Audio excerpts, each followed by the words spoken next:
Matthias. All right. So we're going to hand it over to Steve from Better Ventures. And Steve, take it away.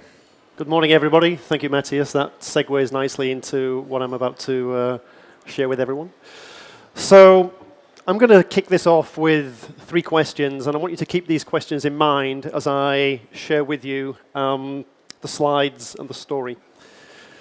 So these are the 3 questions that I truly believe you need to be asking yourselves. Do you really know what your customers think about you? Do you know which customer emotions are key to your future growth? And who do your customers want you to become? And I think Matthias's talk this morning really sets the scene in terms of what we believe your customers would like you to become in the future. So I'm going to talk about a participation commerce system. I'm going to share with you 4 use cases that explain how participation commerce, how engagement within an organization and also outside an organization can create entirely new streams of revenue, new business opportunities, new use cases. So it is about reimagination of products, services, operations, and your KPIs. I think many companies are working with outdated KPIs. The KPIs are simply not relevant to the needs of both your customer and your employees. So we have this kind of the core of our participation commerce system is human intelligence. We lead with strategy. We lead with the people that design a participation commerce bespoke for a specific customer. We then have crowd intelligence. We are crowd platform agnostic. The layer that we've built, which is once again an API architecture, is agnostic to any crowd platform. We can integrate with any crowd platform. So if you're using a crowd platform, we can integrate with your crowd platform. If you're not using a crowd platform, the crowd platform is determined by the use case and needs of the customer. The world isn't looking for more crowd platforms. The world is looking for solutions that improve operations, employee engagement, and relationship with your customers on the outside. So the first example is what we call discovery. And probably one of the best examples of discovery that is out there, that is live, that has got significant traction is Lego. And you're probably wondering, what has Lego got to do with a bank? And Lego actually has an awful lot to do with business in terms of how Lego Ideas has created a whole new world of opportunity for Lego. So what Lego have is a platform that is a persistent crowdsourcing solution. This platform is there all the time. They don't post challenges. The platform is there. The platform is open. And the platform enables anyone at any given time to submit a new product idea to Lego. And those new product ideas are then upvoted by the community. When they reach 10,000, they then go through a process of filtering, and ideas that make the cut, they become products, and those products come to market. And I'll touch on that in a little while in terms of what the impact of that really means to Lego and what it's opened up in terms of the way that they're thinking about their business model. So then we have collaborative. And a really good example of collaborative is what we're working on with Unilever ideas, Foundry Ideas. So they do kind of the opposite to Lego. They post challenges. They have specific challenges. And they're basically reaching out into the community of hackers, makers, social entrepreneurs, and encouraging them to provide and submit new solutions to problems and challenges that Unilever are out there in the world trying to solve. Some of these ideas lead to product solutions. Some of them lead to societal solutions. Some of them are about leveling up the base of the pyramid to become, the emerging middle class and the next wave of potential consumers. Then we have internal. Internal is really quite interesting. And some of the clients that we're working with, I can't kind of talk about what we're doing because of confidentiality. But a really good example of internal is the use case of KPMG. And we are working with KPMG on an internal initiative right now with HSBC Bank.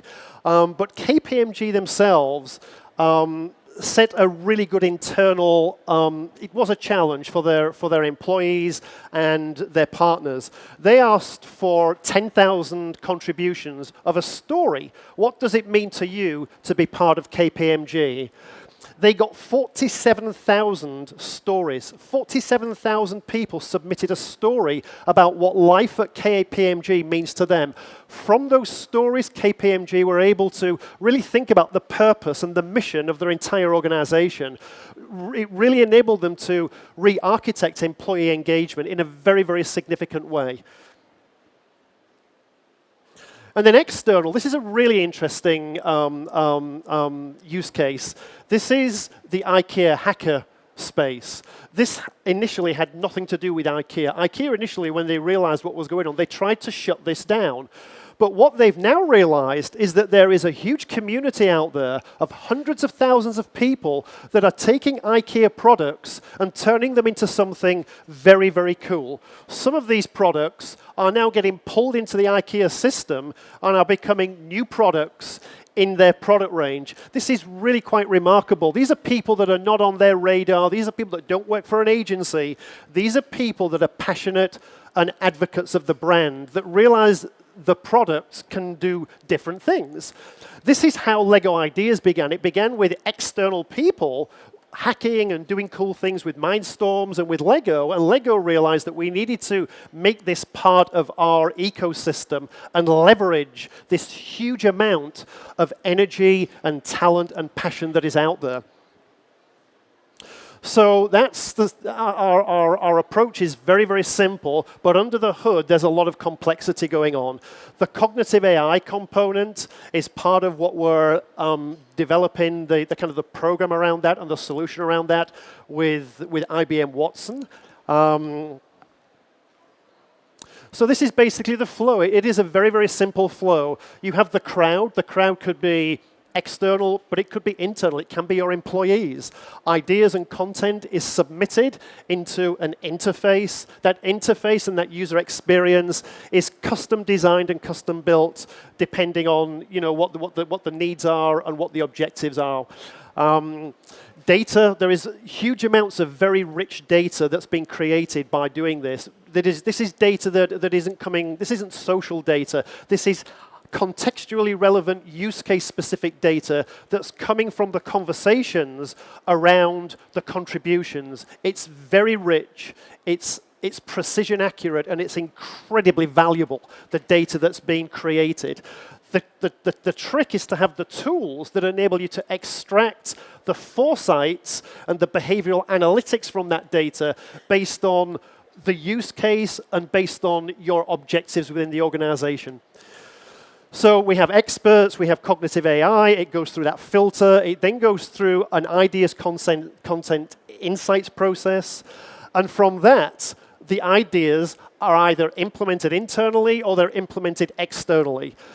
And the objective with participation commerce is really to do two things. It's to increase revenue, decrease costs, and the third thing is to significantly improve employee engagement. In the US, employee engagement is costing business $450 billion a year, and according to Gallup, 70% of your employees are simply not engaged. They come to work every day, you're paying them quite a lot of money, but they're not engaged. If you can change that and get your employees to be much more engaged, you're unlocking an incredible asset that you have. You have two assets right now, your employees and your customers. Things like the blockchain are far out. They're not assets. You have the two primary assets, employees and your customers, and you need to nurture them and really think about the relationships that you need to develop and have going forwards.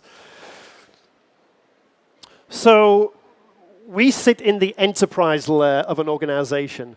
We're an API-structured architecture, but we sit in the enterprise. We touch the entire enterprise, from procurement, supply chain, HR, your customers, services, logistics, communications, and employees. So that's kind of the place where we sit. We're not a campaign. We're not something that is nice to have. We're as pivotal as CRM, as HR, as what it is that makes and creates your enterprise stack.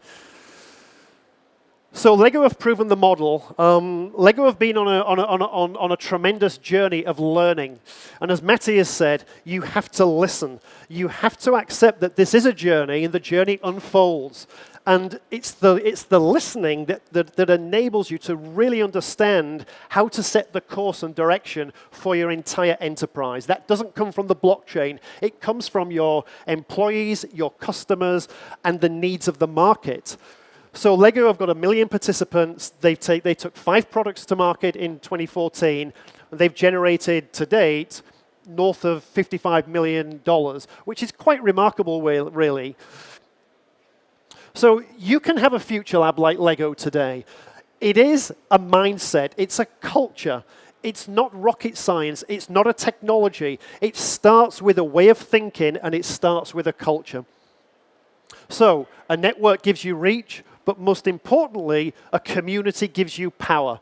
And you need that power. You have the community already in place.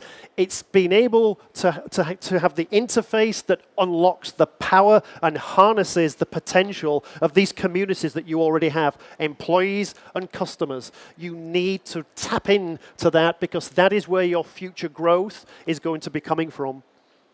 Thank you very, very much. Right, great job. Thank you, Steve.